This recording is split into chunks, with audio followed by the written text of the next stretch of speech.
여러분 안녕하셨습니까? 양영태 TV의 양영태입니다. 오늘은 2024년 9월 24일이 되겠습니다. 화요일입니다. 오늘 그 조선일보 사설자에는 이런 내용이 나왔습니다. 우리가 이건 상당히 중요한 나라를 지키는 문제인데 기본인데 이 참 안타까운 이런 사설이 나왔는데 잠수함이 아주 이거 특수 기술이라는 건 여러분 더 잘 아시겠죠. 잠수함을 운영하는 그 해군 부사관들, 이분들은 전문 부사관입니다. 전문인들입니다. 이 부사관 절반이 떠나버렸다는 겁니다. 이래가지고 군이 유지되겠냐?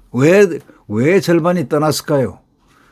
그 열악한 그 잠수함에서 이렇게 함상 생활하면서 그들에 대한 대우가 문제가 특별한 대우를 해줘야 되는 거 아닙니까? 거기에 적절한 대우, 잠수함의 근무를 갖다가 기피하는 그러한 전문 분야는 더욱더 그게 특권이 아닙니다. 거기에 걸맞는 떠나지 않도록 그 기술을 보유해서 나라의 국가에 헌신할 수 있도록 만들어주는 객관적 환경을 조성하는 것. 이게 우리가 해야 될 일 아니겠습니까? 군인을 대우를 잘해준다는 것은요, 자기를 대우를 잘하는 겁니다. 군인은 대한민국 최후의 보루입니다. 우리를 지켜주는 생명의 근원이라고 할 수가 있는 그 군인들을 함부로 대해서는 그 나라는 잘 될 수가 없습니다. 이 국군이라는 것은 바로 우리의 생명을 지켜주는, 국가를 지켜주는, 또 나를 지켜주는 존재의 가장 큰 방벽입니다. 아니, 이 잠수함 전문 부사관이 절반이 떠났다.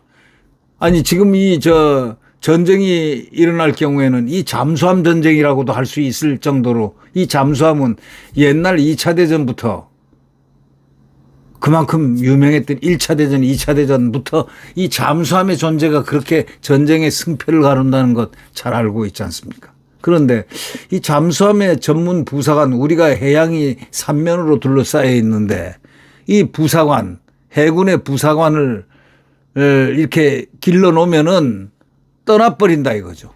절반이 떠나버린다. 왜 떠나겠느냐? 못 떠나게 해야 될 거 아니냐? 나라를 지키게 하려면 나라에서 그만큼 베풀어 줘야 되지 않느냐? 이런 얘기가 되겠습니다. 결론은 이제 그런 얘기가 되죠. 최근에 이제 5년간 양성된 잠수함 승조원 절반 이상이 잠수함을 떠난 걸로 통계가 나와 있습니다. 해군이 국회에 제출한 자료에 따르면 2019년 이후 해군에서 키운 잠수함 승조원 750명 중에 421명 56%가 전역하고 보직 변경 등으로 더는 잠수함 근무를 하지 않는다는 겁니다. 이게 큰 문제 아니겠습니까? 더욱더 기술력이 더욱더 강화되는 부사관이 더욱더 오래 있고 또 그런 그들의 근무 환경을 이렇게 순환적으로 상당히 완만하게 그리고 특별하게 그들이 자부심을 느낄 수 있는 대우와 환경을 만들어주는 것. 이건 국가가 해야 될 의무입니다. 이들이 잠수함 근무를 하지 않고 떠나는 가장 큰 이유가 뭐냐? 근무 환경에 비해서 근무 환경은 열악한데 처우가 너무 나쁘다는 겁니다. 잠수함은 20 내지 30평밖에 더 됩니까? 거기서 지하 공간, 그것도 수중 공간에서 40명이 공생을 합니다. 침대는 겨우 누울 수 있을 정도입니다. 물이 부족해가지고 샤워는 불가능합니다. 누수 확인이 중요하기 때문에 얼굴만 씻어도 물방울까지 닦아야 되는 겁니다. 왜? 물이 조금이라도 새는 걸 확인하기 위해서 물을 사용 못하게 거의 먹는 물, 음용수 그리고 만약에 물을 떨어뜨리면 깨끗이 닦아야 물이 혹시 어디서 새고 있나 이걸 갖다 파악할 수 있는 거예요. 그거는 전체 잠수함의 생명과 더불어 인간의 생명, 승조원들의 생명이 달려 있는 것. 그렇기 때문에 얼마나 좋겠습니까? 얼굴만 씻어도 물방울까지 다 밑에 바닥에 있는 것까지 닦아야 됩니다. 화장실 사용도 물 내리는 소리를 적이 탐지할까 봐 제한되어 있습니다. 한번 출항하면은 3 내지 4주간 신선한 공기와 햇볕을 쐬기도 어렵습니다. 그런데 월급은 다른 보직에 비해서 70여만 원밖에 더 받는 정도입니다. 70여만 원 더 받는 정도. 이걸로서 자기의 생명과 이 환경을 이렇게 열악한 환경을 견디라는 것은 이거는 무리한 거 아닙니까? 특히 전문 부사관인데 5년간 길러가지고 말이죠. 이 잠수함 승조원은요 모두 장교 부사관입니다. 특히 80% 이상이 부사관입니다. 신병들은 이건 안 됩니다. 나와서. 교육과정만 1년이 넘는 전문직입니다. 잠수함 교육과정만 1년이 넘는 전문직입니다. 일반 병은 잠수함 근무를 그래서 할 수가 없는 겁니다. 어뢰, 음파 탐지 등 핵심 전투 장비를 전부 부사관이 운용을 합니다. 잠수함뿐이 아닙니다. 1조 원짜리 이지스함이라든가 1,000억 원짜리 스텔스기, 고위력 현무 미사일도 실제 운용과 정비를 담당하는 부사관이 없으면 모두 쇳덩어리 정도에 불과하다. 이런 건 우리가 상식적으로 알 수 있지 않습니까?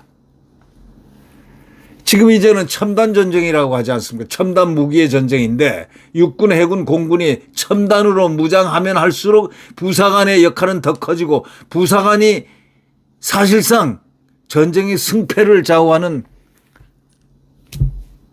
소위 말해서 밑둥치를 갖다가 기본을 만들어주는 그러한 역할을 하지 않습니까? 그랬기 때문에 이 육해공군에게 그런 특수직이 비단 잠수함뿐이 아니죠. 포대라든가 뭐 많이 했으니까 미사일이라든가 고위력 현무 미사일, 스텔스기 같은 거, 이 조종사 중에 스텔스기 같은 거, 이지스함 뭐 이런 아주 최첨단 무기 기기를 움직일 수 있는 이런 군인들에게 이 부사관들에게 또 장교들에게 거기에 전용으로 되는 그 부사관 장교들이 있습니다. 아주 전문 장교 부사관들. 이들에게 무엇이 그렇게 중요하겠습니까?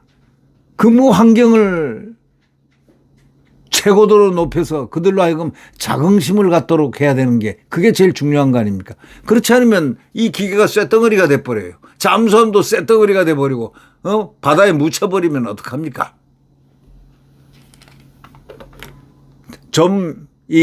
이재명은 바로 이런 걸 쳐다보고 이런 데나 관심을 가져라 이거야. 뭐 어떤 짓이나 해가지고 국민을 거짓하고 기만하고 해서 판검사 옥죄기법이나 만들고 말이지. 판검사 탄핵이나 시키고 방통위원장 이틀 만에 탄핵시키고 하는 이 못된 작태를 그만두고 이렇게 군인 나라를 지키는 지 생명을 지키고 지 부인을 지켜주고 지 자식을 지켜주는 이런 군인들에게 신경이나 써라 이거야. 이재명이 당신 같은 자들 때문에 이 나라가 지금 이렇게 병이 들어가고 있다. 천안함 용사 46명 중 30명이 부사관이었습니다. 앞으로도 실제 전투 상황에서는 목숨 걸고 나서는 군인은 부사관입니다. 그런 부사관이 낮은 보수가 아주 낮고 장래에 어떤 뭔가 희망이 없습니다. 예를 들면 연금이 많아진다든가 또는 특별수당이 나와서 저축할 수 있는 환경이 된다든가 뭔가 가족에게 뿌듯하고 우리 아버지가 이 나라의 간성으로서 이만한 대우를 받는다. 뭐 이런 게 있어야 되는 거 아닙니까? 이렇게 이러지라니까 군을 빠르게 떠나버리지 않습니까? 보통 심각한 국가 문제가 아닙니다. 중사 이하 전역 희망자가 2019년에 비해서 2배 늘었다는 겁니다.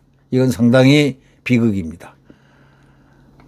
그런데 천지도 모르고 이재명당 이 엉터리 같은 자들이 이 나라를 갖다가 완전히 쥐어삼킬 듯 못된 짓만 하고 있습니다. 그들이 그런 에너지가 있으면 군인들을 복지하고 군인들의 어려운 걸 도와주고 나라를 융성하는데 시선을 돌려야지. 이런 자들이 그래서 이 국회의원들, 입법자들, 못된 입법자들, 소위 소양이 없는 입법자들, 이 자들에 대해서 국민 소환제가 반드시 있어야 된다. 이런 얘기가 되는 거죠.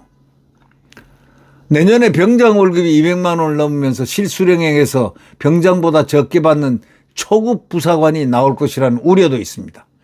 지금 국방개혁은 병사 월급 200만 원 병복무 단축 같은 포퓰리즘이 아니라 군을 실제로 움직이는 부사관의 처우를 개선하고 특히 전투직의 고성능, 고기구의 기계에 밀착해서 그들을 첨단 무기로 적을 제압할 수 있는 그런 기능을 가진 바로 그러한 전문 부사관들 처우를 개선해야 됩니다. 사기를 높여야 됩니다. 그것이 결국은 나라를 지키고 우리를 지키고 나를 지키는 거 아니겠습니까? 군이 솔직히 말해서 군이 대우를 대한민국의 그 어느 직종보다 더 많이 받는 군이 돼야 된다. 그래야 그 나라가 잘 되는 겁니다. 미국 군을 가보십시오. 미국 군은요, 복무를 몇 년 하면은 대학에 그냥 보내주고 또 복무를 10년 하면 어떻게 하고 이 복지제도가 너무 군에 대해서 최고의 사회적 대우도 최고이고 실질적인 그들에게 돌아가는 대우도 최고입니다. 그래서 미국이 융성한 겁니다. 제복에 대한 정말 숭고함이라든가 제복에 대한 이 강건함을 지켜주는 그것이 바로 그 나라의 가치고 그 나라의 기준이 돼야 되는 겁니다. 네, 구독 버튼과 엄지를 눌러주시면 감사하겠습니다.